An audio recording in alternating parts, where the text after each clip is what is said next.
ساری زندگی انسان ماں کی خدمت کرتا رہے تو بتاؤ ماں کی خدمتوں کا بدلہ دے سکتا ہے؟ ماں کے پیار کا صلہ دے سکتا ہے؟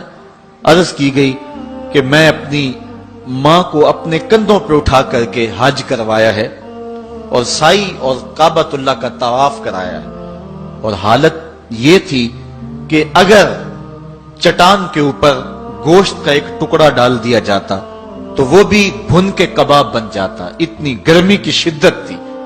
کیا میری ماں نے میری جو خدمت کی، میری کفالت کی، مجھے دودھ پلایا، مجھے جنم دیا، تو میں نے کیا ماں کی خدمتوں کا صلہ دے دیا ہے؟ تو جواب آیا تو نے ابھی اس کی ایک مسکراہٹ کا بدلہ بھی نہیں دیا۔ ماں جب ہنس کے دیکھتی ہے تو جنت کی ساری کلیاں کھل اٹھتی ہیں، اور بیٹے کی زندگی ماں کے اس ہنسنے سے جو ہے وہ عبادت ہوتی ہے۔ بیٹے کے لیے ماں کے جو جذبات ہیں، ماں کی جو کہانیاں ہیں، ماں کے سینے میں جو درد کے امٹتی ہوئی ایک کائنات ہے، اس کا کوئی بدل نہیں ہو سکتا۔ ساری زندگی ایک ٹانگ پہ کھڑا ہو کے بندہ ماں کی خدمت کرتا رہے پھر بھی حق ادا نہیں ہوگا۔ ماں ماں ہوتی ہے، اللہ تعالیٰ جل شانہ نے اس کو وہ درجے عطا فرمائے۔ بیٹے کے ساتھ جو پیار ماں کرتی ہے بھلا کوئی کر سکتا ہے؟ کوئی اتنی محبت دے سکتا ہے جتنی ماں محبت دیتی ہے؟ ساری زندگی بھی انسان ان محبتوں کا بدل دینا چاہے تو نہیں دے سکتا، چونکہ ماں کے پیار کا کنارہ ہی کوئی نہیں۔ ماں کی محبت کی گہرائی اور گہرائی کو کوئی ناپ ہی نہیں سکتا۔ سمندر کے پاتال تک تو شاید کوئی پہنچ گیا ہو، لیکن ماں کے پیار کا کنارہ آج تک کسی کو نہیں ملا۔ اللہ تعالیٰ نے اس کے سینے میں دھڑکتا ہوا جو دل رکھا ہے اور تڑپتی ہوئی جو ممتا رکھی ہے، وہ ایک مثال بنی ہوئی ہے کہ کسی نے کسی کو کہا کہ میں تیرے پہ راضی تب ہوں گی کہ اگر تو اپنی ماں کا کلیجہ نکال کے لے آئے۔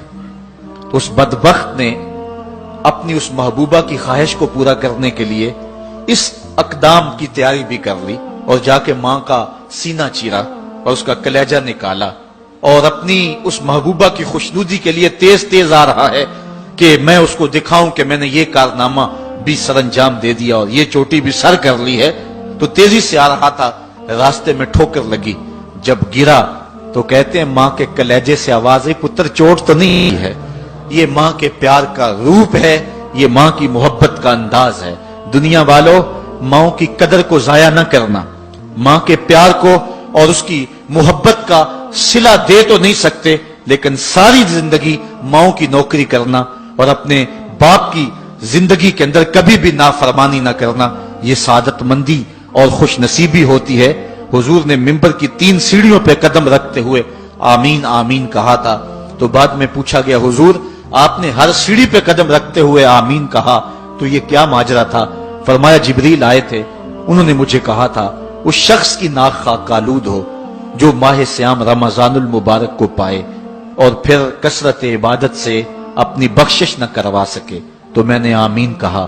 پھر کہا اس شخص کی ناک خاک آلود ہو جو والدین کو بڑھاپے میں پائے اور جنتی نہ ہو سکے ان کی خدمت کر کے، تو میں نے آمین کہا۔ پھر جبریل نے کہا اس شخص کی ناک خاک آلود ہو جس کے سامنے آپ کا ذکر کیا جائے وہ آپ پر درود نہ پڑے، تو میں نے آمین کہا۔ تو وہ شخص کتنا بد نصیب ہے جو والدین کو ناراض کر لیتا ہے۔ میں کہتا ہوں ساری کائنات ماں کے قدموں تلے ہے، بلکہ میرے محبوب نے جنت کو ماں کے قدموں تلے قرار دیا۔ الجنت تحت اقدام الامہات، جنت ماں کے قدموں تلے ہے۔ ماں اتنا پیار کرتی ہے کہ جس کا کسی ترازو پہ تول نہیں ہو سکتا، اور اس کے پیار کا صلہ بدلہ ساری زندگی خدمت میں بھی گزار دیں پھر بھی نہیں دیا جا سکتا۔